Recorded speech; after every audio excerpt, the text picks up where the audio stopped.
নমস্কার। আজকে আমরা ন্যারেশনের ৯ নম্বর ন্যারেশনটা আজকে আমরা করছি।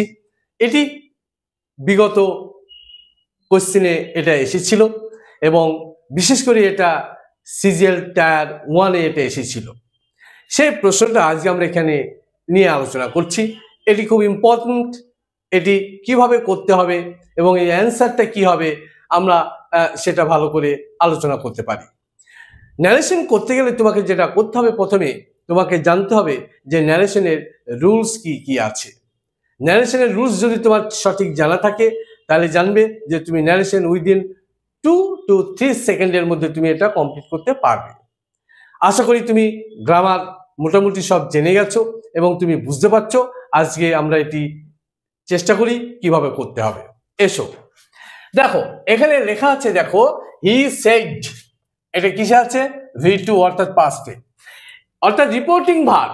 If the reporting verb is in the past tense then the reported speech must be past. তাহলে এটা অবশ্যই পাস্টে হবে। তাহলে এখানে কি আছে? V1 আছে। আর কি কোথায় চেঞ্জ করতে হবে? এটা কি আছে? এটা ফার্স্ট পারসন আছে। কার সাথে চেঞ্জ হবে? না, সাবজেক্টের সাথে চেঞ্জ হবে। আর কি আছে? নাও আছে। Now should be change. তাহলে এটা ডাইরেক্টে আছে, ইনডাইরেক্টে করার সময় এই কটা রুলস তোমাকে ভালো করে দেখতে হবে। এসে দেখো, এবার আমরা এটাকে যে রুলস আছে সেই রুলস অনুপাতে আমরা দেখি। তাহলে হি সেড, কমার জায়গায় আমরা কি নিচ্ছি? দ্যাট। তাহলে এখানে কি বলছি? সে বললো আমি, আমিটাকে সি, সির সাথে কি হচ্ছে? হ্যাজ। এখানে কি আছে? অ্যাম। এটা কি হয়ে যাবে? ওয়াজ। তাহলে এটা হচ্ছে না, আর কিছু দূর এদিকে এগোচ্ছি না আমরা। নাম্বার 2, she said, ঠিক আছে। that, ঠিক আছে। she was in no mood to walk। নাও থাকলে কি হবে? নাও থাকলে দেন হবে।